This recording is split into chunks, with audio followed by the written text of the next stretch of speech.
नमस्कार दोस्तों। मानसून सत्र में आप सभी मीडिया जगत के लोगों का स्वागत है। साथियों, मानसून नवीनता और नवसर्जन का प्रतीक है और अब तक जो खबरें मिली हैं, देश में मौसम बहुत ही अच्छे ढंग से आगे बढ़ रहा है।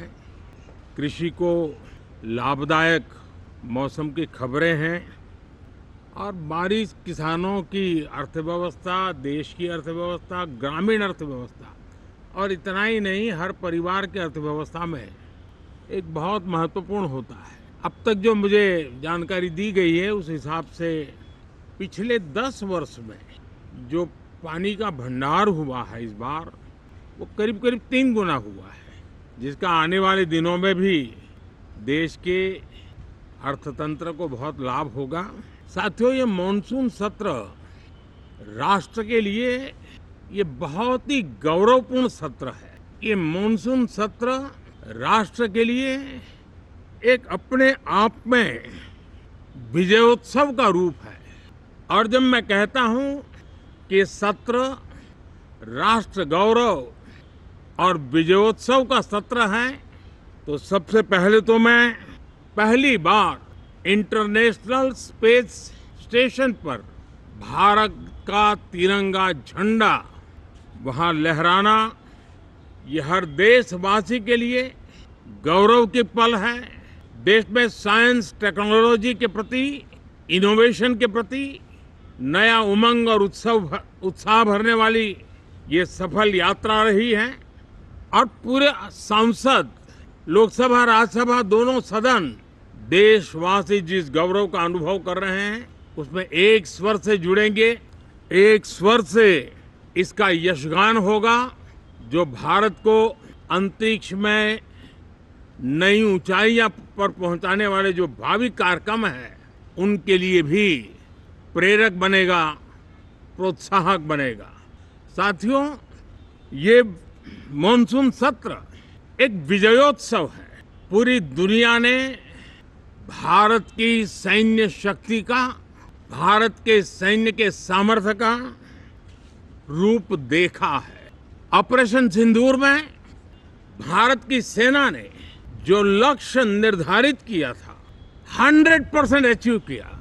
आतंकियों के आकाओं के घर में जाकर के 22 मिनट के भीतर भीतर ऑपरेशन सिंदूर के तहत उसको जमींदोज कर दिया गया।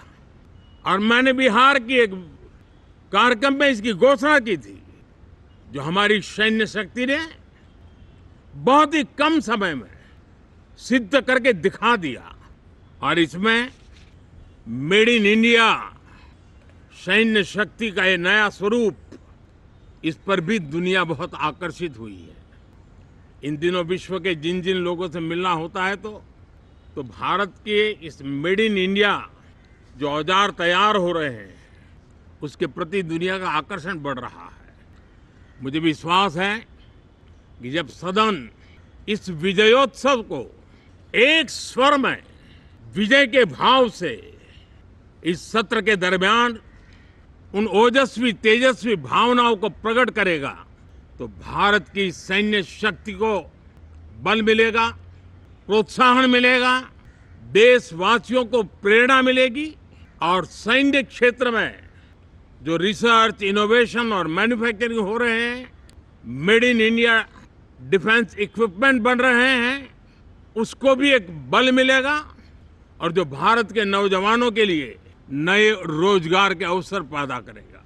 साथियों, ये दशक हम एक प्रकार से देख सकते हैं कि शांति और प्रगति कंधे से कंधा मिलाकर के आगे बढ़ने के कदम कदम पर प्रगति के एहसास करते रहे हैं। देश कई प्रकार की हिंसक वारदातों का शिकार रहा है, लंबे अरसे तक शिकार रहा है। देश आजाद हुआ तब से ये समस्या को हम झेल रहे हैं, चाहे आतंकवाद हो, नक्सलवाद हो। कोई प्रारंभ में शुरू हुआ होगा, कोई बाद में शुरू हुआ होगा, लेकिन आज नक्सलवाद का, माओवाद का दायरा बहुत तेजी से सिकुड़ रहा है। माओवाद को, नक्सलवाद को जड़ से उखाड़ने के संकल्प के साथ देश के सुरक्षा बल, एक नए आत्मविश्वास से, तेज गति से सफलता की ओर कदम रख रहे हैं। और मैं गर्व से कह सकता हूं, देश में सैकड़ों जिले नक्सल की चपेट में से निकल करके आज मुक्ति का सांस ले रहे हैं। हमें गर्व है कि बम, बंदूक और पिस्तौल के सामने हमारा देश का संविधान जीत रहा है। हमारे देश का संविधान विजयी हो रहा है। देश के उज्जवल भविष्य के लिए साफ दिख रहा है कि कल तक जो रेड कॉरिडोर थे वो आज ग्रीन ग्रोथ जोन में परिवर्तित होते नजर आ रहे हैं। साथियों, एक के बाद ऐसी घटनाएं देशभक्ति के लिए, देश की भलाई के लिए संसद में पहुंचे हुए हर माननीय सांसद के लिए गौरव का पल है। और संसद के इस सत्र में ये गौरव गान पूरा देश सुनेगा, हर सांसद से सुनेगा, हर दल से सुनेगा। साथियों, आर्थिक क्षेत्र में भी जब 2014 में आप सबने हमें जिम्मेवारी दी, देश फ्रेजाइल 5 की अवस्था से गुजर रहा था। 2014 के पहले वैश्विक अर्थव्यवस्था में हम 10वें नंबर पर थे और आज भारत तेज गति से दुनिया की तीसरे नंबर की अर्थव्यवस्था बनने की दिशा में आगे बढ़ रहा है, दरवाजे पर दस्तक दे रहा है। इन दिनों 25 करोड़ गरीबों का गरीबी से बाहर निकलना, जिसको विश्व की अनेक संस्थाएं सराहना कर रही है। देश में एक जमाना था 2014 के पहले जब महंगाई का दर, इन्फ्लेशन रेट डबल डिजिट में हुआ करता था। आज 2% के आसपास आकर के देश के सामान्य मानव के जीवन में राहत बन गया है, सुविधा बन गया है। लो इन्फ्लेशन के सामने हाई ग्रोथ एक अच्छे विकास यात्रा की दिशा है। साथियों, डिजिटल इंडिया, यूपीआई आज भारत के एक नए सामर्थ्य को दुनिया देख रही है, पहचान रही है और ज्यादातर देश में उसके प्रति एक आकर्षण पैदा हो रहा। यूपीआई ने फिनटेक की दुनिया में अपने एक नाम कमाया है। रियल टाइम डिजिटल ट्रांजैक्शन दुनिया में सबसे ज्यादा हो रहे हैं। दुनिया में जितने हो रहे हैं, अकेले भारत में उससे ज्यादा हो रहे हैं। साथियों, पिछले दिनों इंटरनेशनल लेबर ऑर्गेनाइजेशन का एक वैश्विक समागम था और उसमें भारत ने बहुत बड़ी ऊंचाई प्राप्त की है। आईएलओ का कहना है कि 90 करोड़ से ज्यादा लोग भारत में अब सोशल सिक्योरिटी के दायरे में हैं। ये अपने आप में एक बहुत बड़ा अचीवमेंट है। उसी प्रकार से वैश्विक संस्था WHO ने ये कहा है कि भारत अब आंख की जो बीमारी आमतौर पर बारिश के सीजन में ज़्यादा देखी जाती थी, ट्रैकोमा, अब भारत को WHO ने ट्रैकोमा फ्री घोषित किया है। तो आरोग्य के क्षेत्र में भी ये अपने आप में एक महत्वपूर्ण भारत के लिए सिद्धि है। साथियों, पहलगाम की क्रूर हत्या, अत्याचार, नरसंहार पूरी दुनिया चौंक उठी थी। आतंकवादी और आतंकवादी के आके दुनिया का ध्यान उनकी तरफ केंद्रित हुआ था और उस समय दल हित छोड़ करके देश हित में हमारे ज्यादातर दलों के प्रतिनिधि, ज्यादातर राज्यों के प्रतिनिधि विश्व भ्रमण किया, दुनिया के अनेक देशों में गए और एक स्वर से दुनिया के सामने आतंकवादियों का आका पाकिस्तान को बेनकाब करने का एक बहुत सफल अभियान चलाया।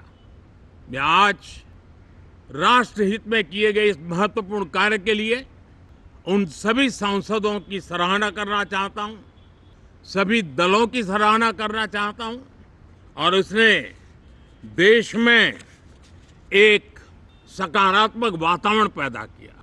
विश्व ने भारत की बात को स्वीकार करने की दिशा में अपने मन के द्वार खोले और इसके लिए ये हमारे सांसदगण, हमारे राजनीतिक दल सराहना करने के मेरे लिए सौभाग्य है। साथियों, हम जानते हैं कि ये स्पिरिट, एक स्वर, एक एकता का वातावरण देश को कितना उत्साह से भर देता है। विजयोत्सव का ये पर्व इस मॉनसून सत्र में भी उसी भाव से प्रकट होगा। देश की सैन्य शक्ति को सराहना करेगा, देश के सामर्थ्य का गौरवगान करेगा और देश के 140 करोड़ नागरिकों को नई प्रेरणा का कारण बनेगा। मुझे विश्वास है कि हम सब मिलकर के डिफेंस के क्षेत्र में आत्मनिर्भर होने के इन प्रयासों को बल दें, सेना के सामर्थ्य की सराहना करें और मैं आज देशवासियों के सामने जरूर कहूंगा और देश के राजनीतिक दलों से भी कहूंगा कि देश ने एकता की ताकत देखी है, एक स्वर का सामर्थ्य क्या होता है देखा है। तो सदन में से भी सभी माननीय सांसद उसको बल दें, उसको आगे बढ़ाएं और मैं जरूर कहूंगा, राजनीतिक दल अलग अलग हैं, हर एक का अपना एक एजेंडा है, अपनी एक भूमिका है, लेकिन मैं इस वास्तविकता को स्वीकार करता हूं कि दल हित में मत भले न मिले, लेकिन देश हित में मन जरूर मिले। इसी एक भावना के साथ इस मॉनसून सत्र से देश के विकास यात्रा को बल देने वाले, देश की प्रगति को बल देने वाले, देश के नागरिकों को सामर्थ्य देने वाले अनेक विधेयक प्रस्तावित हैं। सदन विस्तृत चर्चा करके उसको भी पारित करेगा। मेरी सभी माननीय सांसदों से उत्तम डिबेट चलाने के लिए शुभकामनाएं हैं। बहुत बहुत धन्यवाद।